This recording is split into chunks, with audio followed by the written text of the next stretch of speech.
जा पाती, लेकिन मैं लंगड़ी हूँ। गुड़िया बेटी, क्या आपको भी बेर खाने हैं?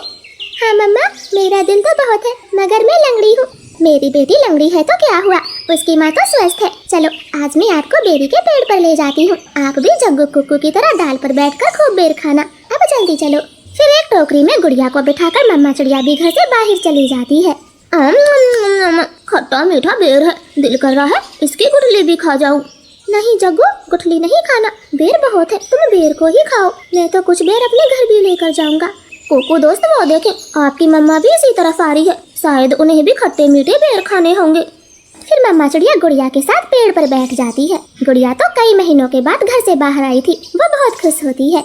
यहाँ कितना अच्छा लगता है, खुला आसमान, चारों तरफ पेड़ पौधे और ताजी ताजी हवा।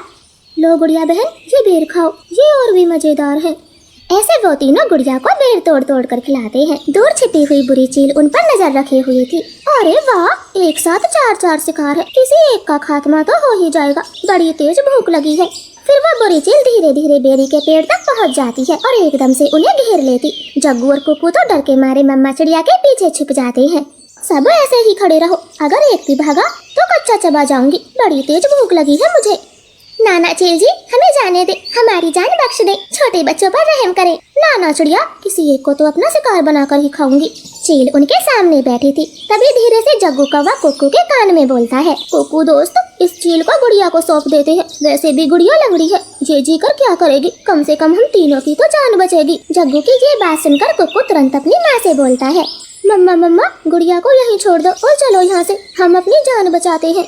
हाँ भाई, ये भी ठीक है, मेरा काम इस लंगड़ी चिड़िया से ही चल जाएगा, तुम सब चले जाओ। चील ने इतना कहा ही था कि तभी रानो चिड़िया जोर से चील को धक्का मारती है और पेड़ से नीचे गिरा देती।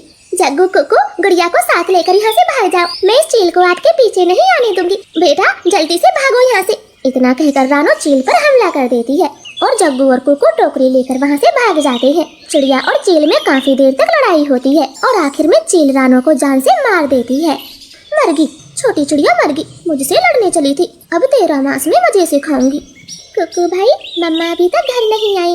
मम्मा को चील ने मार दिया है, वरना वो अब तक आ जाती, क्या जरूरत थी मम्मा को वहाँ ले जाने की। भाई, अगर हम वहाँ न होते तो वो बुरी चील आपको खा जाती, आप ऐसा क्यों बोलते हो? नहीं, हम चील के हाथ कभी ना आते, वो तो तुम साथ में थी, इसलिए मम्मा ने चील से लड़ाई करने की सोची। तुम लंगड़ी थी ना, माँ को तेरी वजह से मरना पड़ा, अब तू ही माँ की हत्यारन है, समझी? ऐसे कुक्कू तो गुड़िया को ही दोषी ठहराता है। अब गुड़िया का ध्यान रखने वाला कोई नहीं था। कुक्कू सारे दिन बाहर घूमता फिरता, वो लंगड़ी बहन का बिल्कुल भी ख्याल नहीं रखता, चाहे वो भूखी हो या फिर प्यासी हो। भाई, सुबह से रात हो गई है, आप मेरे लिए कुछ खाने को नहीं लाए? जंगल में भोजन की कमी हो गई है, अपना पेट भरना ही बड़ा मुश्किल है, ऐसे में तेरे लिए दाना कहाँ से लाता? ऐसा बोलकर कुक्कू तो सो जाता है। गुड़िया को पूरी रात नींद नहीं आती, क्योंकि वो तो कई दिनों से भूखी थी। मम्मा, अगर आज आप जिंदा होती तो मेरा कितना ख्याल रखती, अब तो मुझे भी भूखा सोना पड़ता है। मैं क्या